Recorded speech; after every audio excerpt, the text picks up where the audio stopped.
Hi everyone, my name is Elliott. I'm the president owner of Talent Solutions Recruiting, and today we're going to talk a little bit about followership, which is a principle that I discovered a few years ago and have used it with a lot of the companies I've worked with.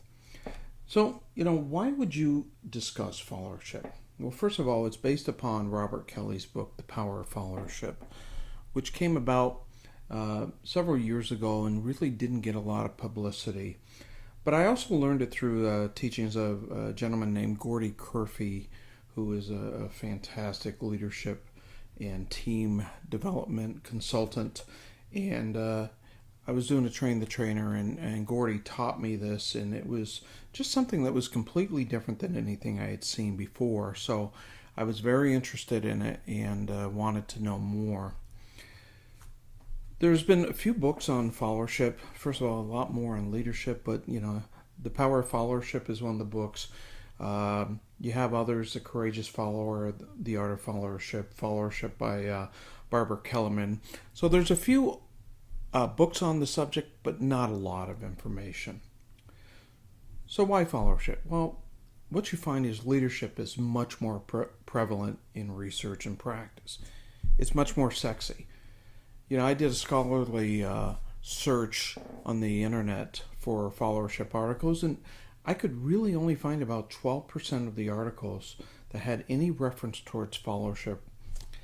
It's just not a sexy topic, but it's a very important one, especially for supervisors and even top leaders in organizations. Because if you think about it, what makes up the majority of the workforce? Well, followers.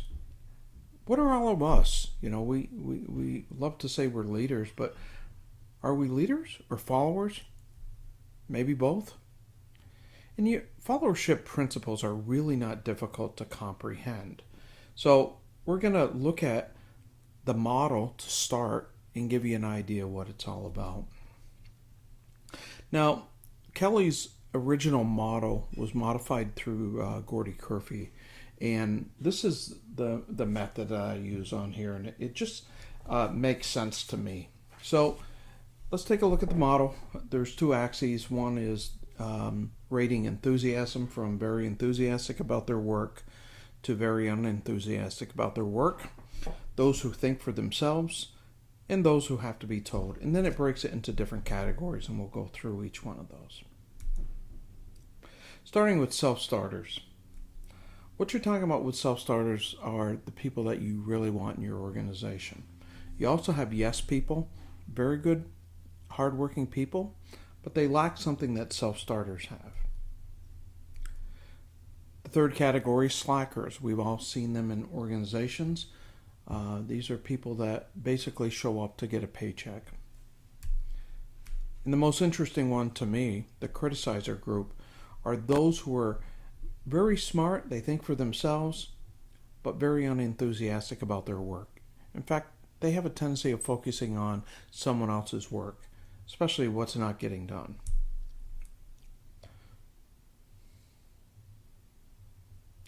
So where do they come from? What are they? Where do they come from? So let's start with self-starters.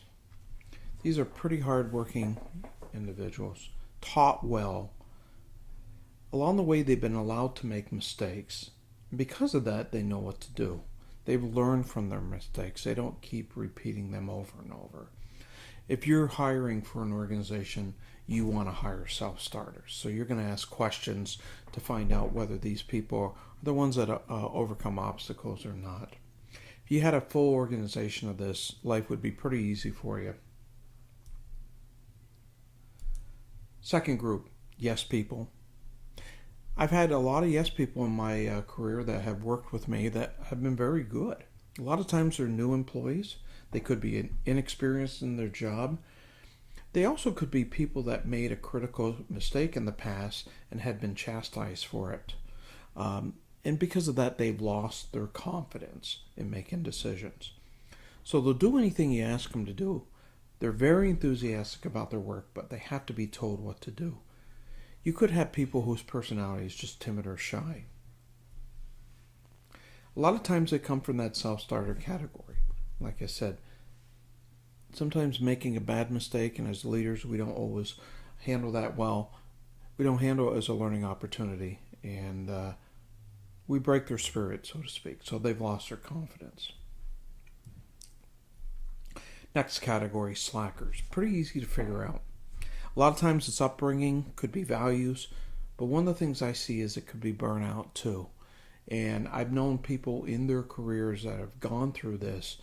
They still have bills to pay, and because of that, they have to work.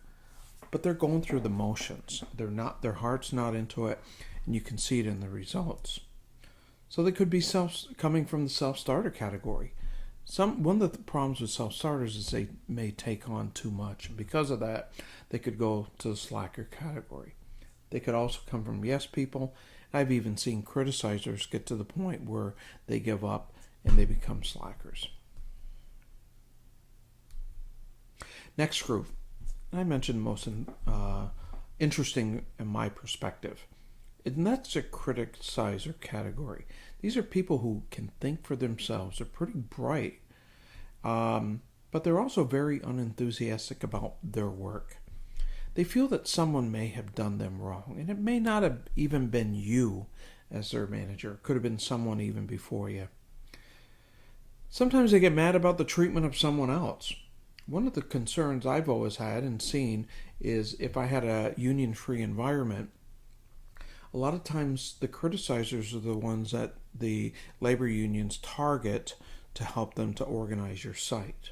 They're smart and they know where all the skeletons are. So where do they come from? Most cases they come from the self-starter category. When we're recruiting people, we're trying to recruit self-starters. We're not recruiting criticizers, slackers, even yes people. So because of that, a lot of times our self-starters, someone did them wrong along the way, and rather than going through it and getting past it, they're getting even. So that's one of the concerns that you have with criticizers. If they're hourly employees or even some of your salary, they may be your most productive, but they don't seem to be focusing on their work. They seem to be focusing on your work, and particularly things you're not doing well. You could do 9 out of 10 things right in a process. The 10th one didn't work well, and guess what they're going to exploit? They're the ones that like to play karaoke when you have meetings with your employees, just pointing out the negative all the time. I'm not saying you can't be critical, because being critical is very important to continuous improvement. But these folks focus on being negative all the time. So let's take a look. How should you manage them? Well, a lot of times in our early careers, we had people that told us, you got to treat everyone the same. I'm telling you, that's not the way to go. So let's take a look at this. Self-starters. The worst thing you can do to a self-starter is micromanage them. Challenge them. Delegate to them, but let go and let them get it done. One of the problems with self-starters, though, is they love to do as much as possible. In fact, they'll take on the impossible tasks. Because of that, you got to be careful not to reward them with more and more work. These are your best people. These are the ones you rely upon. But if you don't distribute the work among your whole team, you could kill them, burn them out, who knows. Okay. Yes, people. Remember I mentioned they may have come from the self-starter category. One of the things you want to do is build confidence. How do you do that? Well, you can ask them, what would you do if you were in my position, and hear them out. Now, sometimes they're going to have great reasons, and you can say to them, that's perfect. That's exactly what I would do. You're building that confidence. However, sometimes they'll have an answer that's a little bit different than what you would do. Rather than saying, that's not really a good answer. I don't like that at all. Looking at it from a different perspective sometimes is good. So you want to build the confidence, have them make decisions, even if it's simple decisions, and build from there. There are some people that will never, ever be able to make the decisions you need. You may have to accept them. I mentioned these are very hard-working people. They'll do anything you ask them to do. The problem is you have to tell them what to do. Slackers. If you're going to micromanage anyone, this is a group to do. Set objectives, measure. If you do it on a consistent basis, they're either going to be quitting or they're going to get fired. One of the two. The problem is with this group, you get so busy during the day that it's hard to deal with these folks over and over and over. So what do? You sort of ignore them. You give that work to the self-starter and get it going. And they sort of float through for years. I've had situations where I've come into new companies. We asked about a particular employee. The employee was a slacker, but no one did anything for years because they just got fed up with it. This is a group you want to measure and set objectives to. Micromanage them if you have to. Now the last group, criticizers. What do? Remember, they typically come from that self-starter category. So these are pretty bright people. At one time, they may have been one of the stars of the company. And today, they're probably some of your most informal leaders you have. Somehow, you got to get them involved. Okay? Get them involved. Ask them what's going on. What's their opinion on things. Here's the deal, though. If you can't fix them and get them back to the good side on the self-starter side, you got to get them out of the organization. They will bring you down if you let them. And one of the things you don't want to do is to let them do that. So, our early teachings of treat everyone the same, if you look at this slide, you shouldn't do that. That's probably the worst thing you can do. There's also sort of a category you may have with some of your folks where they vacillate from one group to another. This is a survivor category. So you could have someone who's a self-starter that something goes wrong at work, maybe something outside of work, and all of a sudden they're either burnout, they're not doing anything, they're a slacker. They could be in a new job and not have the confidence and showing a lot of the characteristics of a yes person. Or they could get ticked off at something in the organization, and for a while they're on the dark side as a criticizer.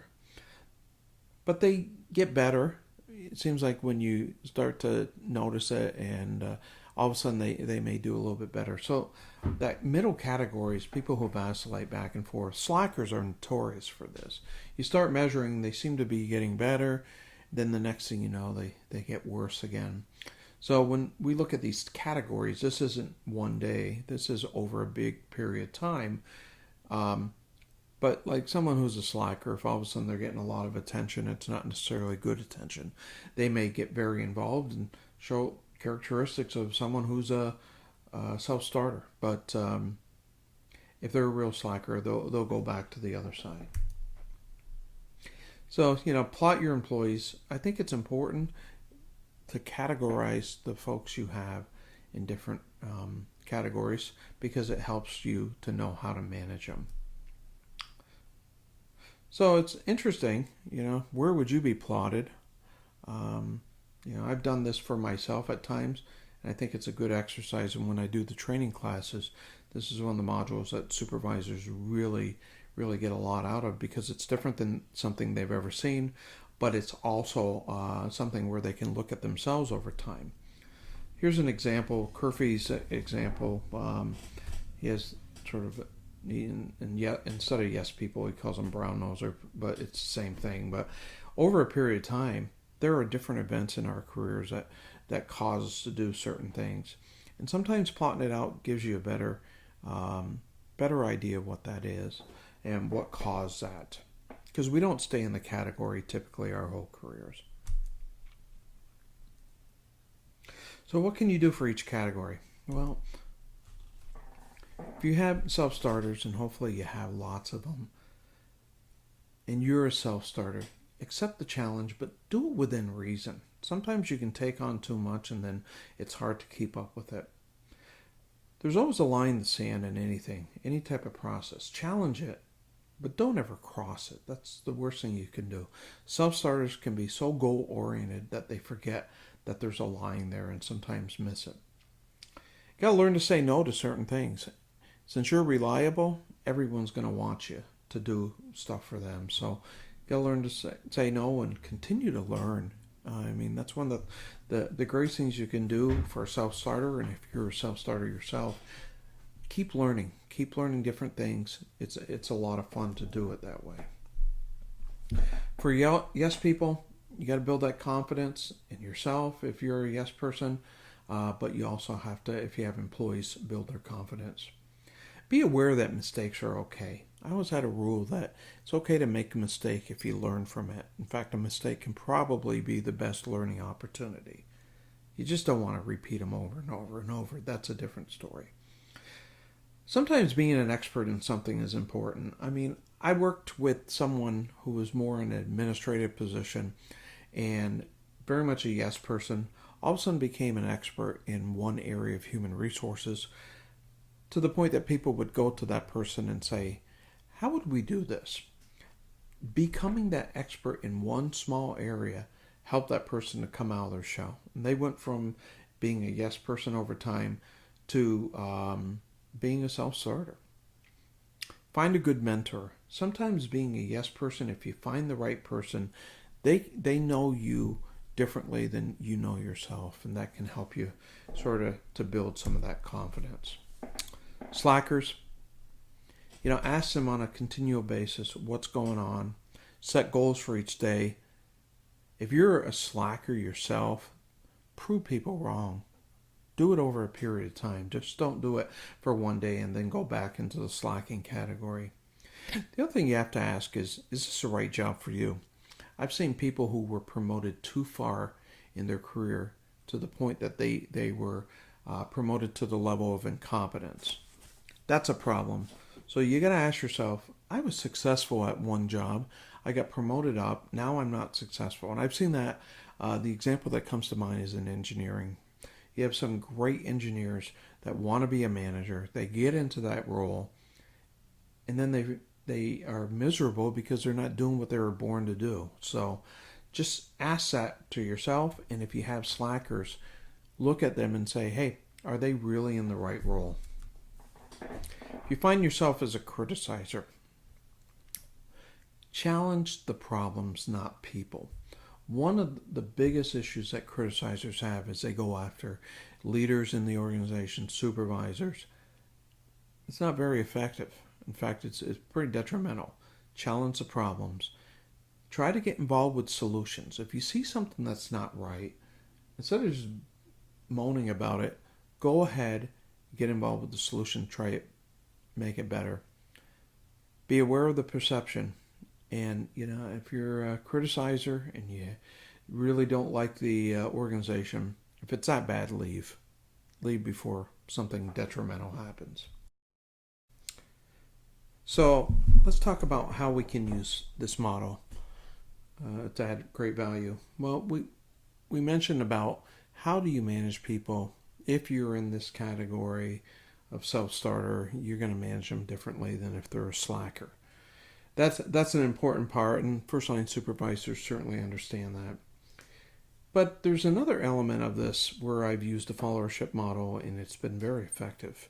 And it has to do with managing performance of people.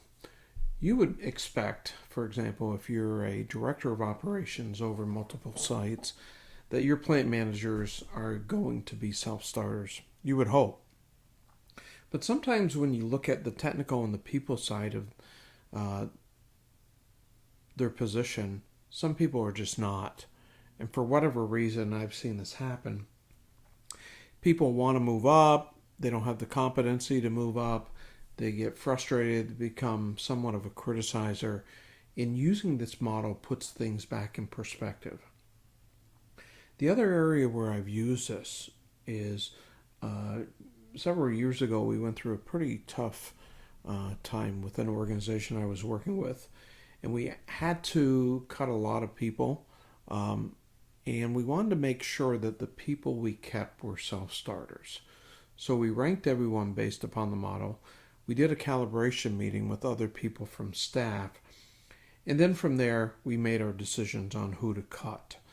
So it can be used for a lot of different things. It just gives you a different perspective on how people operate, whether they're enthusiastic about their work or whether they're not, and the technical competence they have in the job.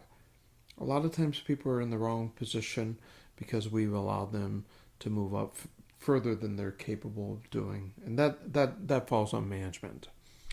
So hopefully you'll find some value with this. There's a lot of information here. If you want more information, please feel free to contact me at recruiter@talentsolutionsrecruiting.com. My phone number is 615-509-7302.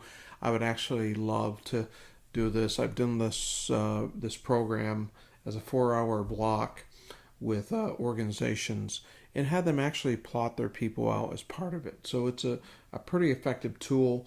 It's also a big part of our frontline leadership series that we do. So your supervisors, your frontline leaders, your managers who go through that class will certainly get a lot out of it too. And they have some homework assignments that they have to do and bring back to us. So anything I can do to help you, please contact me. If you have any more questions, I'd be happy to talk to you. Thanks a lot.